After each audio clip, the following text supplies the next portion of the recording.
নমস্কার বন্ধুরা, সকলকে আমার চ্যানেলে স্বাগত। রাজ্যের লক্ষ লক্ষ শিক্ষক সহ গ্র্যান্টিন এড সংস্থার কর্মচারী এবং পেনশনারদের পঞ্চম বেতন কমিশনের অন্তর্গত সুপ্রিম কোর্টের নির্দেশ অনুযায়ী বকেয়া ডিএ এরিয়ার পাওয়া নিয়ে এই মুহূর্তে একটি অত্যন্ত বড় খবর সামনে এসেছে। কী সেই খবরে কি বলা হয়েছে সকল কিছুই আজকের ভিডিওতে বিস্তারিতভাবে আলোচনা করব। ভিডিওটি অত্যন্ত গুরুত্বপূর্ণ, তাই প্রথম থেকে শেষ পর্যন্ত অবশ্যই ধৈর্য সহকারে দেখবেন এবং ভালো লেগে থাকলে অবশ্যই একটি লাইক করবেন এবং সকলের সঙ্গে শেয়ার করবেন।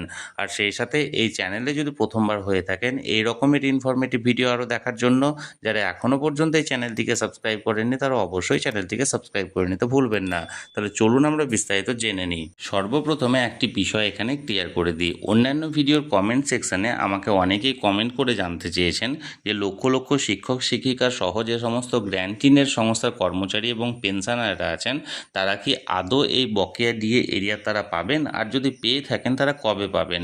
এই বিষয়ে আমি বলবো আপনারা অযথা চিন্তা করবেন না, আপনারা অবশ্যই পাবেন এই বকেয়া ডিএ এরিয়ার।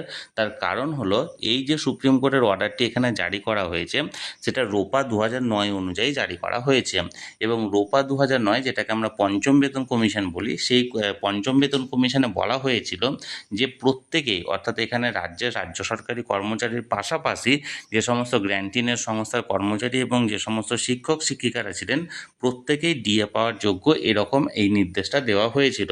এবং এই নির্দেশের পরিপ্রেক্ষিতেই কিন্তু সুপ্রিম কোর্টে কেস করা হয় এবং সুপ্রিম কোর্টের তরফ থেকে গত 5ই ফেব্রুয়ারি এখানে ঐতিহাসিক রায় প্রদান করা হয়।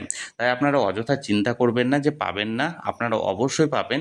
এবার এখানে পদ্ধতিগত অনেক রকম জটিলতা থাকতে পারে এবং এই জটিলতার কারণে এখনও পর্যন্ত এই এরিয়ারটি পেতে সমস্যা হচ্ছে। তবে আমরা গত 1 জুন যে সমস্ত মামলাকারী সংগঠন ছিল সেই মামলাকারী সংগঠনের সঙ্গে মাননীয় মুখ্যমন্ত্রী বৈঠক হয়েছিল এবং সেই বৈঠকে মাননীয় মুখ্যমন্ত্রী স্পষ্টত নির্দেশ দিয়েছিল যে সুপ্রিম কোর্টের অর্ডারে যা যা বলা আছে এবং সেটা অক্ষরে অক্ষরে পালন করা হবে। এবং তার পরবর্তী যে সংগ্রামী যৌথ মঞ্চের তরফ থেকে যিনি আহ্বায়ক অর্থাৎ ভাস্কর ঘোষ বাবু, তিনি এটা বারবার উল্লেখ করেছেন যে যে সমস্ত গ্র্যান্টিনের সংস্থার কর্মচারীরা আছেন বা শিক্ষক শিক্ষিকারা আছেন তারা সকলে এই বকেয়া দিয়ে এরিয়ার পাবেন, এরকমই কথা দেওয়া হয়েছে। এখন বিষয় হলো কবে নাগাদ তাদেরকে এই এরিয়ার বাবদ টাকাটি প্রদান করা হতে পারে। এই নিয়ে সুস্পষ্ট এখনও পর্যন্ত কোনো নির্দেশ না এলেও আমরা সকলেই জানি যে সুপ্রিম কোর্টে পরবর্তী হিয়ারিংয়ে ডিএ মামলার, আমি এখানে স্ক্রিনশট শেয়ার করেছি দেখুন, এখানে পরবর্তী হিয়ারিং 23/7/2026 হতে চলেছে। অর্থাৎ এই জুলাই মাসের 23 তারিখ আবার পুনরায় এই মামলাটি সুপ্রিম কোর্টে উঠতে চলেছে এবং সুপ্রিম কোর্টে এই বিষয়ে যদি হিয়ারিংটা এখানে কমপ্লিট হয় তাহলে এই বিষয়ে কিন্তু অবশ্যই প্রশ্ন করা হবে যে কবে দেওয়া হবে। এর পাশাপাশি যে ইন্দু মালহোত্রা কমিটি আছে, ইন্দু মালহোত্রা কমিটির সঙ্গেও এখানে আলোচনা বা বৈঠক করা হবে এবং সেই ক্ষেত্রে এই গ্র্যান্টিন এড সংস্থার কর্মচারী এবং পেনশনারদের কবে নাগাদ ডিএ এরিয়ার পাওয়া যেতে পারে বা কবে নাগাদ দেওয়া হতে পারে সেটা নিয়ে একটা সুস্পষ্ট ইঙ্গিত বা সুস্পষ্ট ধারণা এখানে তৈরি হবে।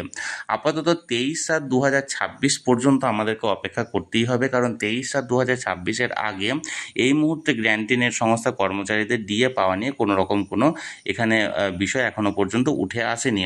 এখন দেখার বিষয় কি হয়, আমি সবসময় চোখ রেখেছি যে কোনো আপডেট আসা মাত্রই তৎক্ষণাৎ সেটা আপনাদের সঙ্গে শেয়ার করে দেব। তাই যারা এখনও পর্যন্ত এই চ্যানেলটির সঙ্গে যুক্ত নেই অবশ্যই চ্যানেলটিকে সাবস্ক্রাইব করে চ্যানেলটির সঙ্গে যুক্ত হয়ে যান যে কোনো খবর সবার আগে পাওয়ার জন্য।